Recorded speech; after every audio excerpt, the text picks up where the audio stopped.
is that, 9:25 or something like that? 9:20? But you talked about the bridge. Yeah. Oh, the bridge. Yeah. That happened, was it, 2001. I think it's about two, I'm thinking it was, yeah, that's actually the reason the Bynum email list got started, was because of I worked at UNC, and I have the wall in my house, the kitchen door. We used to have a lot of potlucks and a lot of parties and stuff like that. And whenever there would be a new neighbor move in, I would get their name and telephone number, and as people started getting emails, I would put I had their emails up, and people would call me. My phone was right there beside the door of the kitchen, and they'd say, "Do you have so-and-so's name up on the wall?"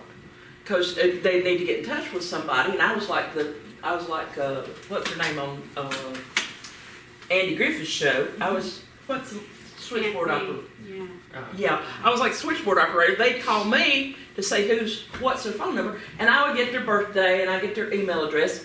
And then when I was one of the first people to ever have a Yahoo Mail account, and I was an alpha tester for a Yahoo Mail account, and I said, "Oh, this is wonderful because I can get to this from any computer I'm at anywhere in the world."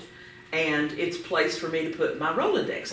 My Rolodex was like, I still have it. It's about this big, with everybody's name and their phone number and their email address and contact info. And so I started putting my Rolodex and then the names off the wall. And it was actually to the point that the wall became famous because somebody new would show up in Bynum. We'd get invited over for a potluck, and I'd be getting their name and their address and their email, and I'd be taking it up the wall, and somebody invariably would say, "Okay, your name is made it to the wall. You're going to be fine from here on out." We Bynum folks look out after each other, and once you come to Bynum and get your name on the wall, you're a Bynumite forever. You'll always have Bynum in your heart. And so, but anyway, so I had these email addresses in my Yahoo Mail account, and if somebody wanted to send an announcement about something going on at church, or something, a Ruertan barbecue, or something down here at the store, or whatever, or invite everybody over for supper or something, they would say, "Cindy, would you send this to all the Bynum people in your address book?" And so I would forward an email from somebody's got a car for sale, or somebody's got a barbecue on a Saturday afternoon. And so I'd forward it to about 65, 70 people that had come off the wall and from my kitchen door, around my kitchen door. And when they were debating, and DOT asked us, they were going to close the bridge or they were going to tear it down and build a new bridge. And what did they want the people of Bynum? What did the people of Bynum want? And a lot of the new folks said, "We want the bridge closed because there's a lot of traffic going through here and it drives really fast. There was a kid hit. There's been dogs killed. The kids were out with their skateboards and stuff, and there would not be a lot of traffic running through Bynum at 60 miles an hour if that bridge is closed."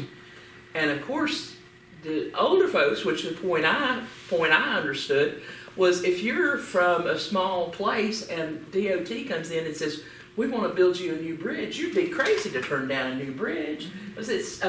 And two, there was half of Bynum on this side of the hill and the half of the Bynum in Mexico, on the Hearn Hill side. And it was, everybody came over here to get their mail, and if you were on the Hearn side, you'd have to go all the way out to the big road and come back around. It's like it would separate the two halves of Bynum. So anyway, so there was a big, huge controversy, and there was a slew of emails going out, and I was taking every 15 minutes, I was sending 5 or 6 or 7 more emails to those 65 or 70 people in my address book saying, "Here is a message from Joe, here's a message from Jill, here's a message from Bill, here's a message," and I finally told my boss, I said, "I'm going to have to take a couple days off just so I can forward these emails." And I said, "I'm real sorry, this is, taking me away from my own job." And she said, "Well, why don't you create a list? And there's a listserv at UNC, and you can create like a bulletin board thing." And so I went out there and created from my address book, I created Bynum L at listserv.unc.edu. And we just switched over to Google Groups in, I believe it was in August. And August or September, we switched over to Google Groups. And so the Bynum list was, I'm thinking it was created about 1999, but I might be wrong. That's when the bridge closed down, 1999. Yeah, that's when the Bynum list was created, because we were putting pumpkins on the bridge from 1989 on, and we were having to direct traffic because it was a one-lane bridge and it was cars. We'd have to stop traffic at each end, and we had people with vests on and radios, walkie-talkies, stopping the traffic at each end and letting people go. And then everybody was walking on the bridge to look at the pumpkins, and then cars were going back and forth. And y'all know how wide the bridge, the narrow bridge is. So It's wide enough for a school bus and a transfer truck to pass on. yeah, Thank you.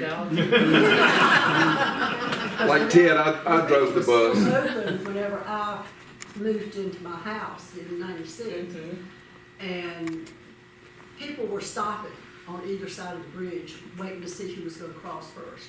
And Because that was the polite thing to do. Whoever was there first, the second person would wait yeah, until they got through. I never waited. and, If there was somebody on the bridge, I knew That's that a transfer truck and a school bus could pass on the bridge. Two cars could certainly. But I had to pull a mirror in, and so did he. Well, yeah. You know how big a transfer truck and our school bus was, too. yeah, yeah. So I never stopped. If there was somebody coming across the bridge, I just kept barreling right on through. Yeah. And you could see the person in the other car doing like this. Yeah. For like they were trying to make themselves smaller. And there was plenty of room on the bridge for two cars to pass. And But the thing about it was, a lot of people in Bynum did not want the bridge to be closed. They wanted DOT to repair the bridge yes, and bring Yes. it up to standards, right. but they said it was too far gone. And that And, with the new bridge a half mile north, right, and it not being a major thoroughfare anymore, that they really didn't need. And what it really came down to, and I really feel snookered by DOT actually, and it made me mad, and it still makes me mad to this day, because what I think is they wanted to close the bridge, but they didn't want to just come in and say, we're closing the bridge. yeah. So they threw it out to us, what do y'all want, a new bridge? Or they weren't going to build a new bridge. No. They didn't have that kind of money. They still don't have that kind of money to burn.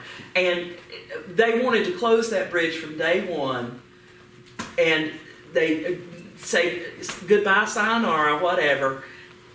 But they paid us lip service to ask what our opinion was. So there was another reason they couldn't tear it down too.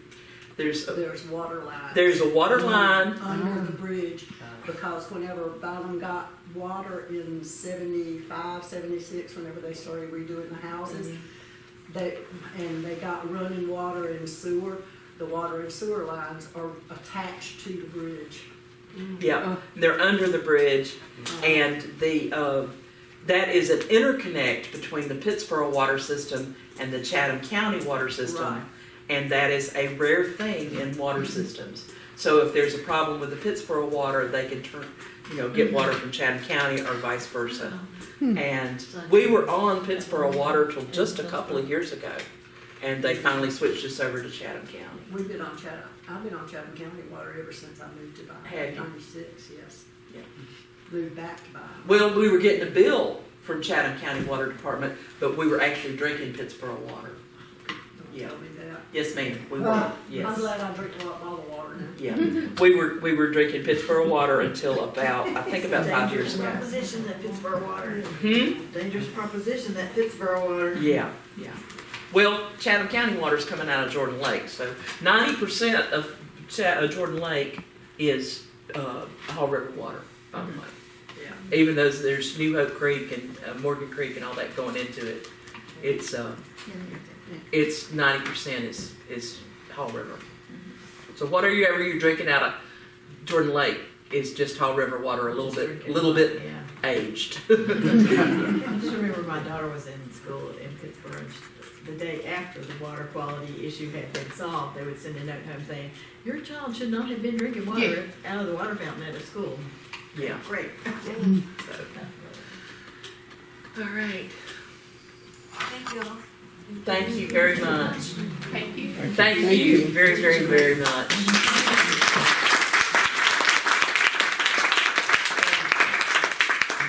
Ron, thank you for being here. Ron changed birthday plans. Thank you, but birthday plans. Thank you very much. I love coming here, so. This